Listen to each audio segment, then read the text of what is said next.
പ്രിയപ്പെട്ട സുഹൃത്തുക്കളെ, ഞാൻ കേരളത്തിലെ CPM സംസ്ഥാന സെക്രട്ടറി ആയിട്ടുള്ള MV ഗോവിന്ദനെ കുറിച്ചിട്ട് ഒരു പിടി വീഡിയോകൾ ഞാൻ ചെയ്തിട്ടുണ്ട്. എനിക്ക് തോന്നുന്നു അതിൽ ആദ്യത്തെ വീഡിയോ എന്ന് പറയുന്നത് അദ്ദേഹം 3-4 വർഷങ്ങൾക്ക് മുമ്പ് സംസ്ഥാന സെക്രട്ടറി ആയപ്പോൾ അദ്ദേഹത്തെ അനുകൂലിച്ച് ചെയ്തൊരു വീഡിയോ ആണ് എന്നാണ് എൻ്റെ ഓർമ്മ. കാരണം അദ്ദേഹം സംസ്ഥാന സെക്രട്ടറിയായി വരുന്ന സമയത്ത്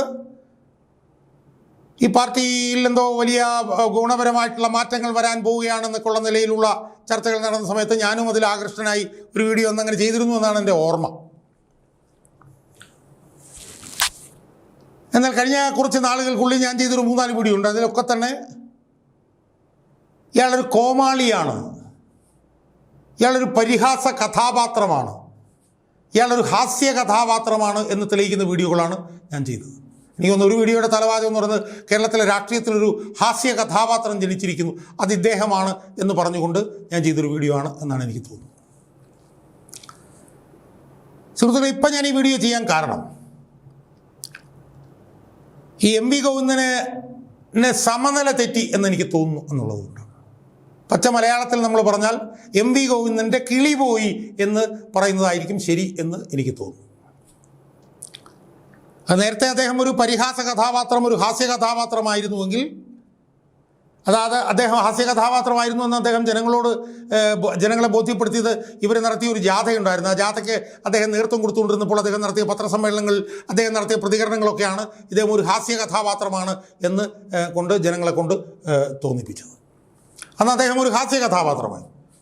എന്നാൽ ഇപ്പോൾ ഈ വീഡിയോ ചെയ്യാൻ വേണ്ടി ഞാൻ MV ഗോവിന്ദൻ്റെ ഒരു വീഡിയോ കണ്ടു. ആ വീഡിയോ കണ്ടപ്പോൾ എനിക്ക് തോന്നി അയാളുടെ കിളി പോയിരിക്കുന്നു എന്നാണ്. ആ വീഡിയോയിൽ അദ്ദേഹം പറഞ്ഞ കാര്യങ്ങൾ ഞാൻ എൻ്റെ പ്രേക്ഷകരെ ഒന്ന് കേൾപ്പിക്കുന്നുണ്ട്. അതിനു മുമ്പ് ആമുഖമായി ചില കാര്യങ്ങൾ ഞാനൊന്ന് സൂചിപ്പിക്കാൻ ആഗ്രഹിക്കും.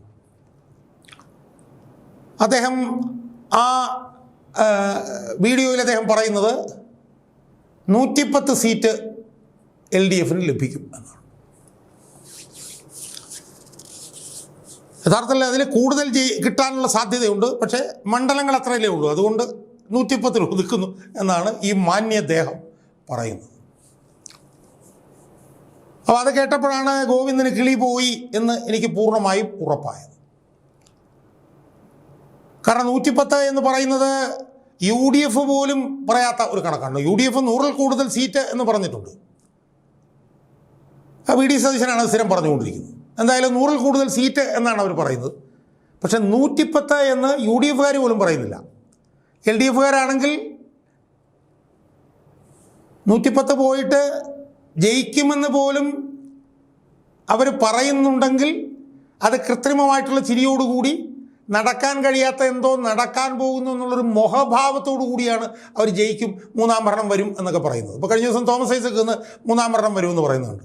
പക്ഷേ അയാളുടെ മുഖത്തേക്ക് നോക്കിയാൽ അറിയാം അയാൾ പറയുന്നത് പൊട്ടത്തരമാണ്, അയാൾ പറയുന്നത് കള്ളത്തരമാണെന്ന് അയാളുടെ മുഖം പറയുന്നുണ്ട്. അയാളുടെ വായിൽ നിന്ന് ഈ വാക്കുകൾ പറയുന്നുണ്ടെങ്കിൽ അയാളുടെ മുഖവും അയാളുടെ ശരീരഭാഷയൊക്കെ കണ്ടാൽ തോറ്റ് തുന്നം പാടും ഇടതുപക്ഷം എന്നുള്ളത് അയാളുടെ മുഖത്ത് എഴുതി ഒട്ടിച്ച് വെച്ചിട്ടുണ്ട്. പക്ഷേ അത് പറയുന്നേ ഉള്ളൂ. പക്ഷേ ഗോവിന്ദൻ പറയുകയാണ് 110. ചോദിച്ചെത്ര? 110. ആ 110-110-നേക്കാൾ കൂടുതൽ കിട്ടുമായിരുന്നു, പക്ഷേ 110-അല്ലേ മണ്ഡലങ്ങളുള്ളൂ, അതുകൊണ്ട് 110-ആണ് കിട്ടുന്നത് എന്നാണ് അദ്ദേഹം പറഞ്ഞത്. അപ്പോൾ അദ്ദേഹത്തിൻ്റെ കൂടെ 2 യുവ നേതാക്കന്മാർ നിൽപ്പുണ്ട്. കണ്ണൂരിൽ നിന്ന് എവിടെ നിന്നാണ് അദ്ദേഹം അത് പറയുന്നത്. അതിലൊന്ന് KK രാഗേഷും, ഒന്ന് TV രാജേഷുമാണ്. KK രാഗേഷും TV രാജേഷും. നമ്മൾ ഈ ഗോവിന്ദൻ ഇങ്ങനെ 110 എന്നൊക്കെ പറയുമ്പോൾ ആ KK രാഗേഷിൻ്റെയും TV രാജേഷിൻ്റെയും മുഖത്തോട്ട് നോക്കിയാൽ നമുക്കറിയാം എത്ര ദൈന്യതയോടുകൂടിയാണ് അവർ അവിടെ നിൽക്കുന്നത്. എത്ര ദൈന്യമാണ്, എത്ര പരിഹാസ്യമാണ്, എത്ര പരിതാപകരമാണ് അവരുടെ മുഖം എന്ന് അവരുടെ മുഖഭാവം എന്ന മുഖത്തേക്ക് നോക്കിയാൽ മതി. കാരണം അവർക്കറിയാം എന്താണ് സംഭവിക്കാൻ പോകുന്നത്.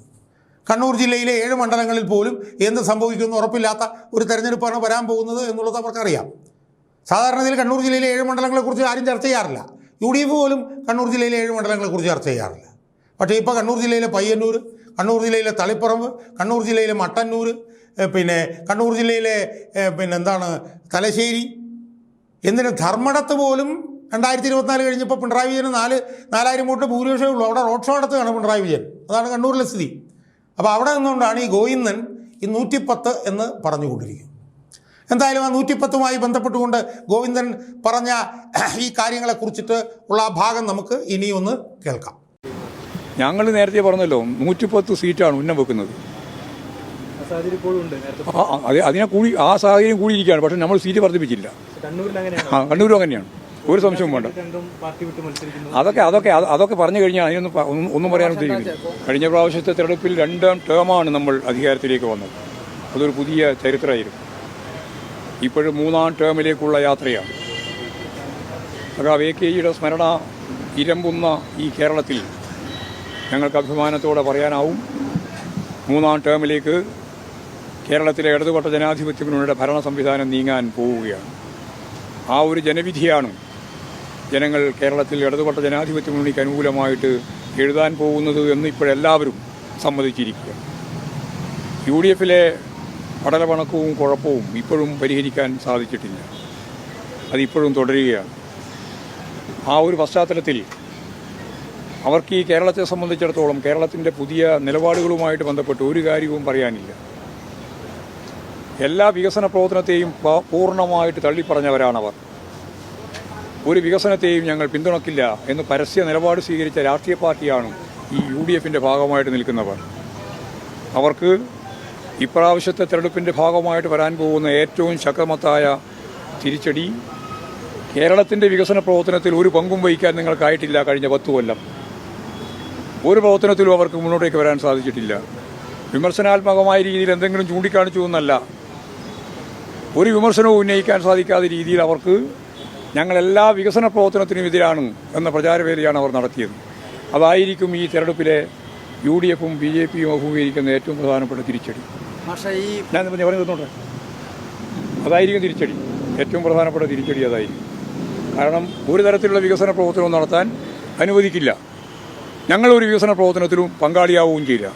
കേന്ദ്ര ഗവൺമെൻറ് നമുക്കെതിരായിട്ട് നടത്തുന്ന അതിശക്തിയായ രീതിയിലുള്ള കടന്നാക്രമത്തെ, പ്രതിരോധത്തെ ചെറുക്കുന്നതിന് UDF ഇല്ല.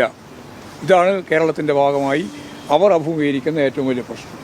ഈ പ്രശ്നമായിരിക്കും കേരളം ചർച്ച ചെയ്യാൻ പോകുന്നത്. കാരണം ഞങ്ങൾ ഈ തെരഞ്ഞെടുപ്പിൻ്റെ ഭാഗമായിട്ട് പറയുന്നത് പുതിയ കേരളം സൃഷ്ടിക്കുമെന്നാണ്.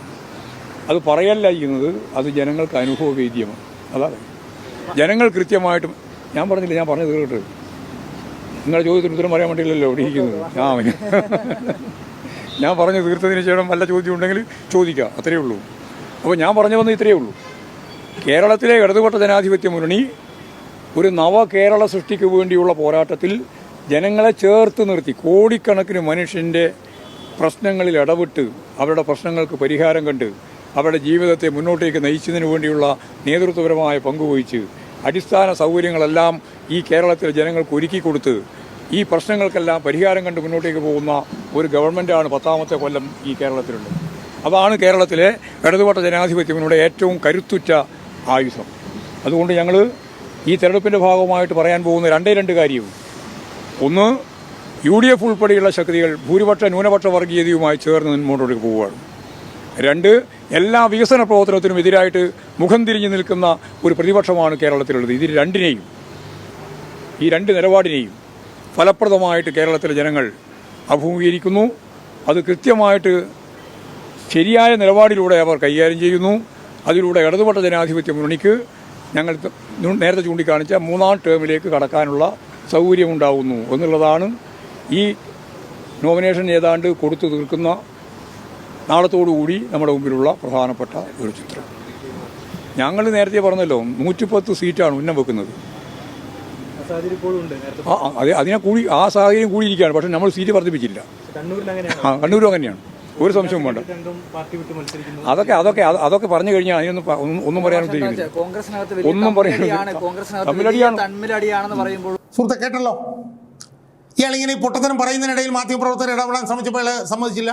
അയാൾ ഒരു 2-3-4 മിനിറ്റ് പറഞ്ഞ് മുന്നോട്ട് പോകാൻ പറ്റാതെ അയാൾ നിർത്തിയപ്പം ഏതൊരു മാധ്യമപ്രവർത്തകൻ ചോദിച്ചു, ഇങ്ങനെ 5-6 പേര് CPMൽ നിന്ന് നേതാക്കന്മാർ പുറത്തു പോയിരിക്കുകയാണല്ലോ, അത് CPMനൊരു അടിയല്ലേ, കോൺഗ്രസിൽ നിന്ന് അങ്ങനെയൊന്നും പോയില്ലല്ലോ എന്ന് പറഞ്ഞിട്ട് ചോദ്യം ചോദിച്ചപ്പോൾ ഈ ഹാസ്യ കഥാപാത്രം, ഈ കിളിപോയ മനുഷ്യൻ അതിനോടുത്ത മറുപടി എന്താണെന്നറിയോ?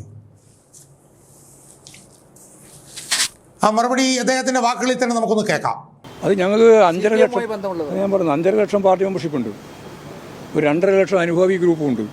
അതിൻ്റെ എത്രയോ ഇരട്ടി ആളുകൾ കമ്മ്യൂണിസ്റ്റ് പ്രസ്ഥാനത്തിൻ്റെ ഒപ്പം നിൽക്കുന്നുണ്ട് ഇവിടെ ഈ കേരളത്തിൽ.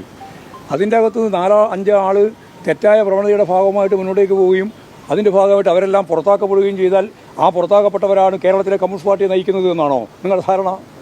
അല്ലാതെ തമ്മിലടി ഒരു തമ്മിലടിയില്ല, എല്ലാവരും പോയി. കോൺഗ്രസിൽ ഇനി ആരെങ്കിലും പോകാൻ ബാക്കിയില്ല, മിക്കവാറും എല്ലാവരും പോയിക്കൊണ്ടിരിക്കുക, ഇനിയും പോയിക്കൊണ്ടിരിക്കുകയാണ്. കേട്ടല്ലോ എന്താ അദ്ദേഹം പറഞ്ഞെന്നറിയാവോ? അദ്ദേഹം പറയുകയാണ്, കേരളത്തിൽ 5.5 ലക്ഷം പാർട്ടി മെമ്പർമാരുണ്ട്, കേരളത്തിൽ 2.5 ലക്ഷം അനുഭാവി ഗ്രൂപ്പുകളുണ്ട്. അപ്പം അതിനകത്തുനിന്ന് ഒരു 5-6 പേര് പോയാൽ എന്താ കാര്യം? ഇയാൾ ചോദിക്കുകയാണ്, എന്താണ് നമ്മൾ ഇയാളെക്കുറിച്ച് പറയുക? ഒന്ന് ആലോചിച്ച് നോക്ക്. 5.5 ലക്ഷം മെമ്പർമാരിലും 2.5 ലക്ഷം അനുഭാവ ഗ്രൂപ്പുകളിലും പെട്ട് 5-6 പേര് പോയി, അതിനെക്കുറിച്ച് നമ്മൾ എന്തിനാണ് ചർച്ച ചെയ്യുന്നത്? അപ്പോൾ ഉടനെ ഒരു മാധ്യമപ്രവർത്തകൻ പറഞ്ഞ് കോൺഗ്രസിന് ആരും പോയില്ലോ എന്ന് പറഞ്ഞു. അല്ലല്ല, കോൺഗ്രസിൽ നിന്ന് ഒരുപാട് പേര് പോയി, കോൺഗ്രസിന് എല്ലാവരും പോയിക്കൊണ്ടിരിക്കുകയാണ്. ഇയാൾ വിളിച്ച് പറയുകയാണ്. എന്തൊരു പൊട്ടത്തരമാണ് ഇയാൾ വിളിച്ച് പറയുന്നത് എന്ന് നമ്മളൊന്ന് ആലോചിച്ച് നോക്ക്. ആരൊക്കെയാണ് പോയത്? ഈ 5 ലക്ഷം പാർട്ടി മെമ്പർമാരിൽ 5 പാർട്ടി മെമ്പർമാരാണോ പോയത്? കുഞ്ഞികൃഷ്ണൻ പാർട്ടി മെമ്പറായിരുന്നോ? കുഞ്ഞികൃഷ്ണൻ പാർട്ടി ജില്ലാ കമ്മിറ്റി അംഗമായിരുന്നില്ല സുഹൃത്തുക്കളെ, കണ്ണൂർ ജില്ലയിൽ. TK ഗോവിന്ദൻ പാർട്ടി ബ്രാഞ്ച് മെമ്പറായിരുന്നോ? അയാൾ പാർട്ടി കണ്ണൂർ ജില്ലയിലെ ജില്ലാ സെക്രട്ടേറിയറ്റ് അംഗമായിരുന്നില്ലേ? PK ശശി ആരായിരുന്നു? പാലക്കാട് ജില്ലാ സെക്രട്ടേറിയറ്റ് അംഗമായിരുന്നില്ലേ? ഈ G സുധാകരൻ ആരായിരുന്നു? 43 വർഷക്കാലം സ്റ്റേറ്റ് കമ്മിറ്റി മെമ്പറും 4 തവണ MLA യും 2 തവണ മന്ത്രിയുമായിരുന്നില്ലേ? ഐഷ പോറ്റി ആരായിരുന്നു? ബാലകൃഷ്ണപിള്ളയെ പോലും തോൽപ്പിച്ച് 2-3 പ്രാവശ്യം MLA ആയ ആളല്ലേ ഐഷ പോറ്റി. S രാജേന്ദ്രൻ CPMന്റെ ഇടുക്കി ജില്ലയിലെ 2-3 പ്രാവശ്യം MLA ആയിരുന്നില്ല. ഇത്രയും പേരല്ലേ സുഹൃത്തുക്കളെ പോയത്? ഇത്രയും പേര് പോയതിനെക്കുറിച്ച് ചോദിക്കുമ്പോൾ ഈ CPMന്റെ സംസ്ഥാന സെക്രട്ടറി പറയുകയാണ്, കേരളത്തിൽ 5 ലക്ഷം പാർട്ടി അംഗങ്ങളുണ്ട്, അതിൽ 5 പാർട്ടി അംഗങ്ങളാണ് പോയത്. ഇയാളെ എന്ത് ഇയാൾക്ക് കിളി പോയി എന്ന് പറഞ്ഞാൽ അതിൽ എന്തെങ്കിലും സംശയമുണ്ടോ? ഇയാൾക്ക് കിളി പോയി എന്ന് പറഞ്ഞാൽ അതിൽ 1% സംശയമുണ്ടോ? അപ്പോൾ ഈ കിളിപോയ ഒരു മനുഷ്യൻ, ഈ കിളിപോയ ഹാസ്യ കഥാപാത്രമാണ് ഈ CPMനെ 110 സീറ്റിലേക്ക് കൊണ്ടുപോകാൻ പോകുന്ന ആ സമരത്തിന് നേതൃത്വം നൽകുന്ന പാർട്ടി സംസ്ഥാന സെക്രട്ടറി, CPMന്റെ സംസ്ഥാന സെക്രട്ടറി എന്ന് പറയുമ്പോൾ ഈ പാർട്ടിയുടെ ഗതികേട് എത്ര വലുതാണ് എന്ന് നമ്മളൊന്ന് ചിന്തിക്കണം എന്ന് മാത്രമേ എനിക്ക് ഈ അവസരത്തിൽ സൂചിപ്പിക്കാനുള്ളൂ.